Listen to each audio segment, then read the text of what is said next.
여러분 안녕하십니까. 6.3 조기 대선을 38일 앞두고 MBC가 유력 주자들에 대한 여론조사를 실시했습니다.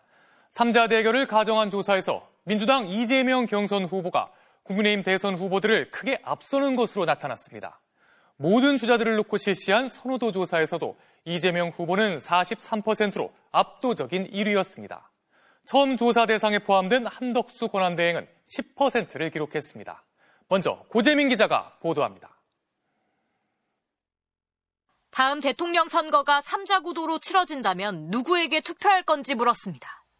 이재명, 홍준표, 이준석이 맞붙었을 경우 이재명 후보가 47%로 홍준표 후보를 19%포인트 앞서는 것으로 나타났습니다. 국민의힘 주자가 김문수, 안철수, 한동훈 후보일 때는 이재명 후보가 2배 이상 앞섰습니다. 대선 선호도 조사에 처음으로 한덕수 국무총리를 포함시켜봤습니다. 이재명 43%로 1위, 한덕수 10%, 홍준표 9%, 한동훈 8%, 김문수 6%, 이준석과 안철수가 각각 3% 순이었습니다. 한덕수 총리가 포함됐을 때 이재명 후보 선호도에는 큰 영향이 없었고 범보수 진영 후보들의 선호도 총합은 39%로 나타났습니다. 지난 조사와 비교해 오차 범위 내인 4%포인트 정도 상승한 수치입니다. 국민의힘 지지층에서는 한덕수 27%, 홍준표 24%, 한동훈 20%, 김문수 16% 순이었습니다. 한덕수 차출설이 나오면서부터 김문수 후보의 지지율이 가장 많이 빠지는 것으로 나타났습니다.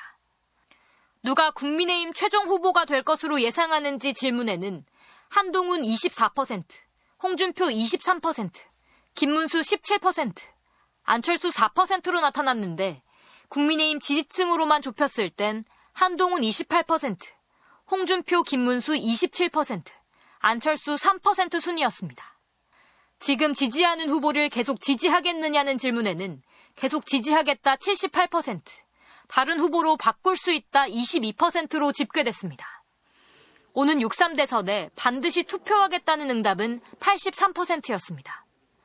이번 여론조사는 MBC가 코리아 리서치에 의뢰해 지난 24일과 25일 이틀간 전화면접 방식으로 전국 만 18세 이상 1,009명을 대상으로 실시했으며 응답률은 16.5%, 신뢰 수준 95%에 표본 오차는 플러스 마이너스 3.1%포인트입니다.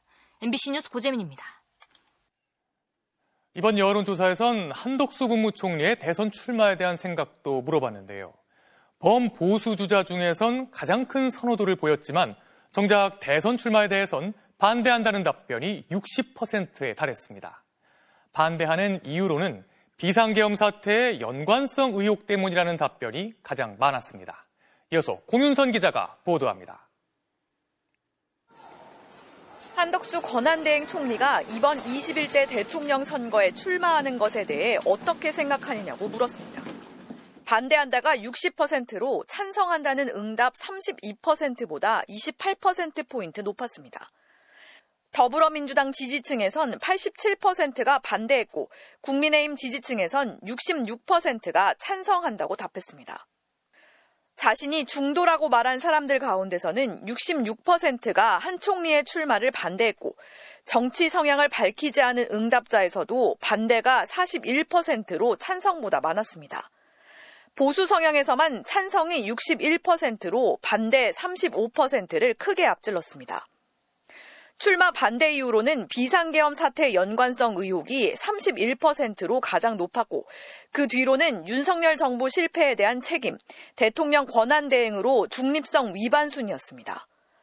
출마 찬성 이유로는 57%가 행정 경험과 외교적 역량을 꼽았습니다.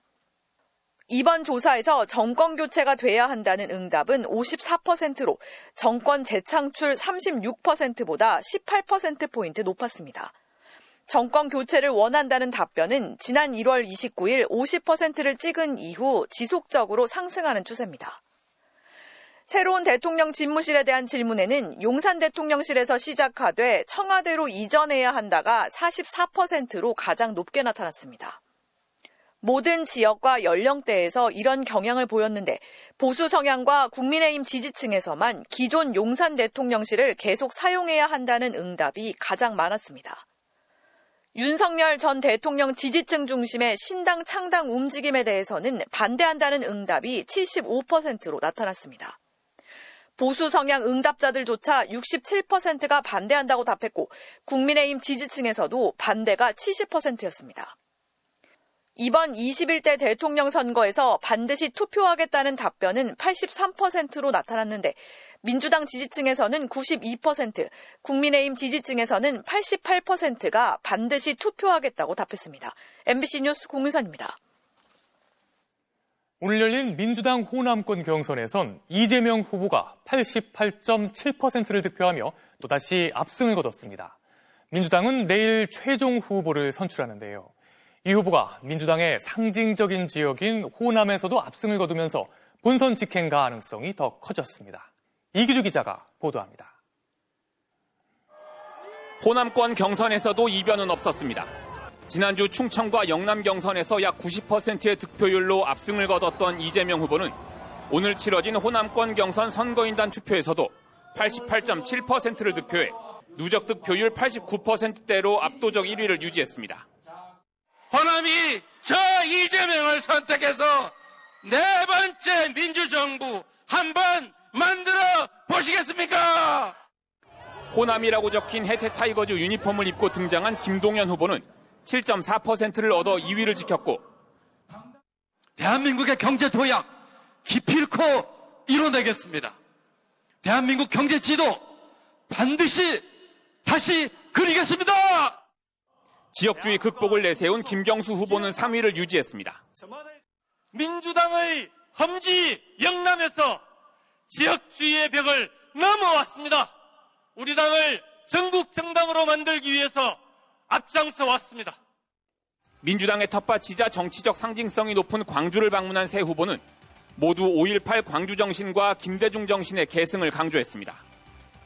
지역 공약으로는 재생에너지 생산단지와 5대 메가시티 자치정부 예산 지원, AI 대기업 유치 등을 약속했습니다.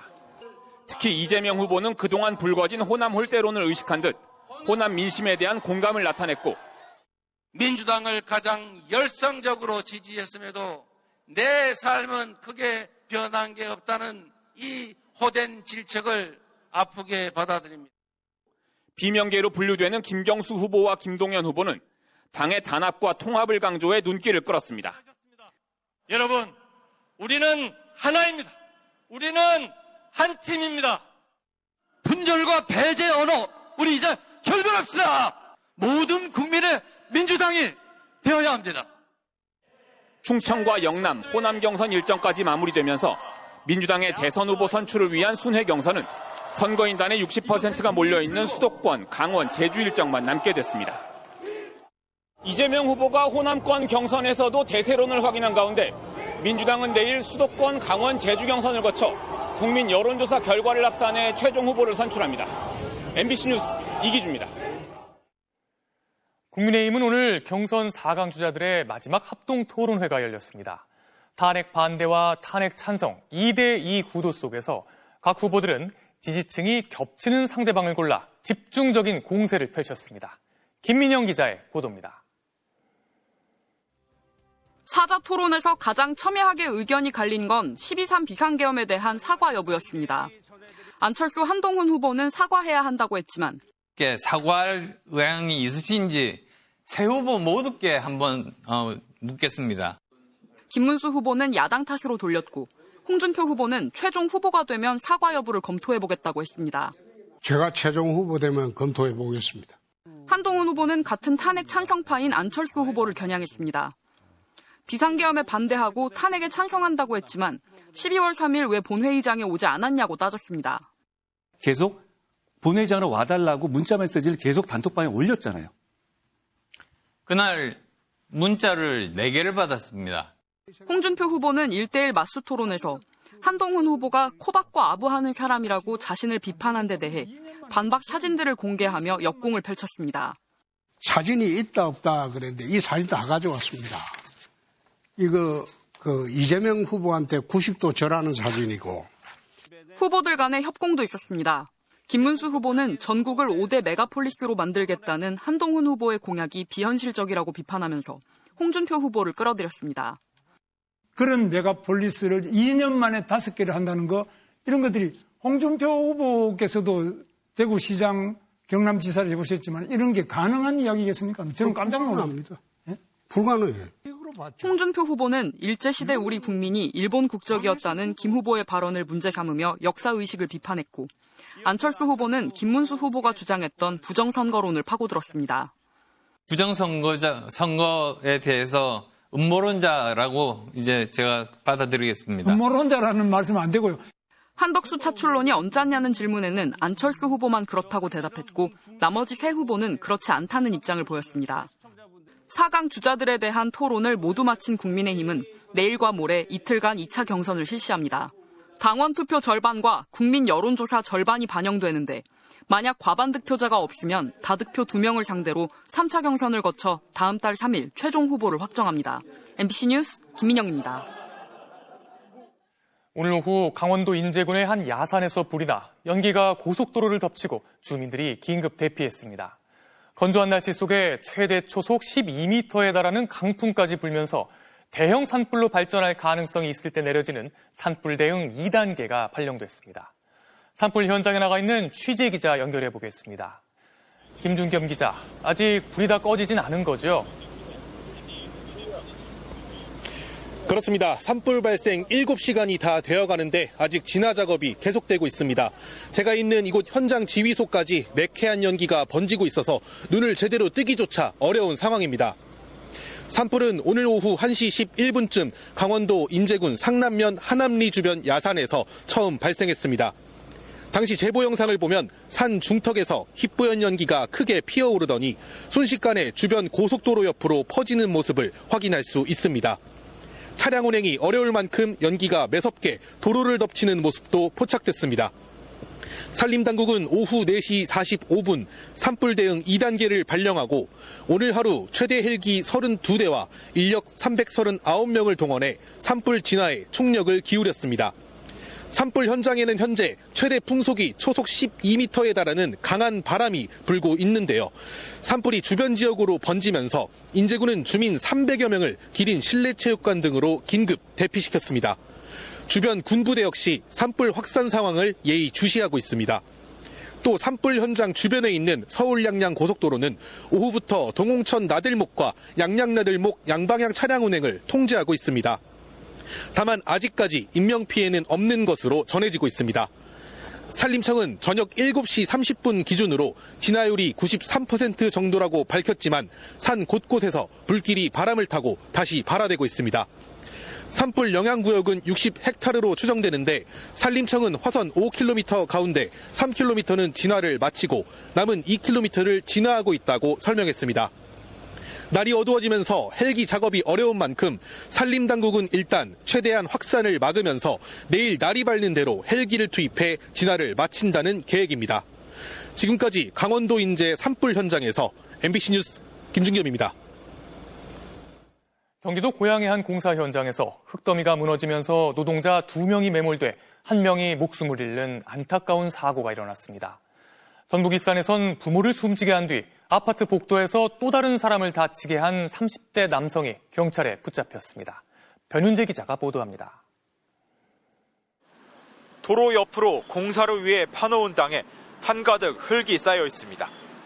오늘 낮 12시 20분쯤 경기도 고양시 풍동의 하수관로 정비공사 현장에서 노동자 2명이 갑자기 무너진 흙에 매몰됐습니다.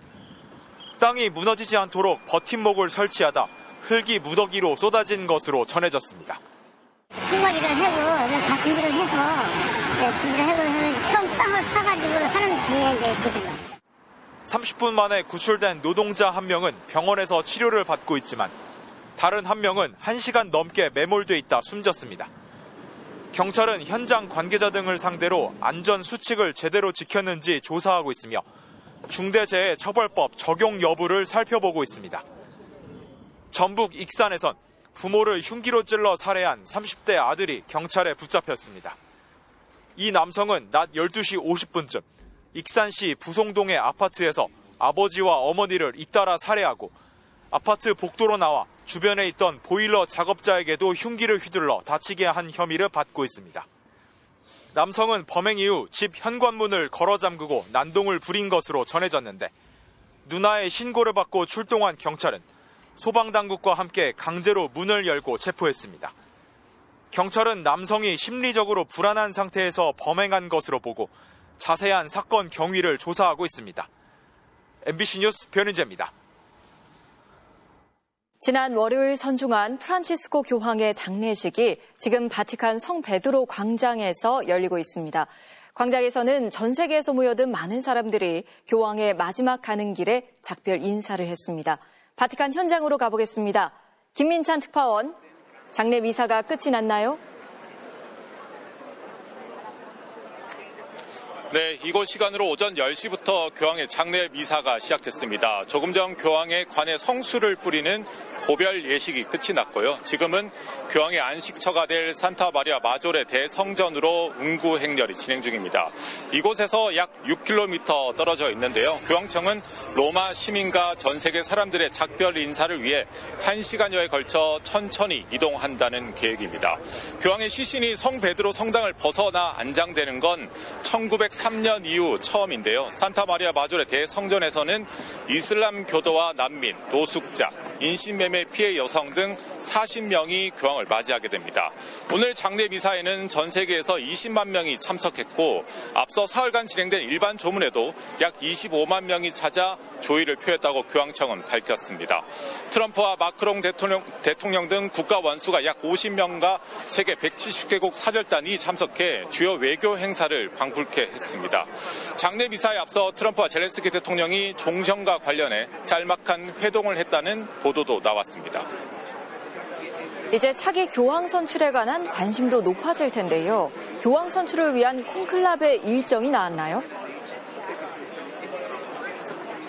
교황청의 공식 발표는 아직입니다. 다만 프란치스코 교황의 장례 절차가 이제 마무리 수순인 만큼 이르면 다음 주 초면 콘클라베 일정이 나올 것으로 예상됩니다. 현재 교황청 주도의 추모 기도회가 5월 4일까지 예정돼 있어서 5일이나 6일부터 콘클라베가 시작될 수 있다는 관측도 나옵니다. 누가 될지도 관심인데요. 후보 중 한 명인 유흥식 추기경은 차기 교황을 예측해서 맞춘 경우가 역사적으로 없었다고 말했습니다. 지금까지 바티칸에서 전해드렸습니다. 프란치스코 교황은 끝까지 일하다 가겠다는 평소의 뜻대로 주변의 만류에도 마지막까지 일을 줄이지 않았는데요.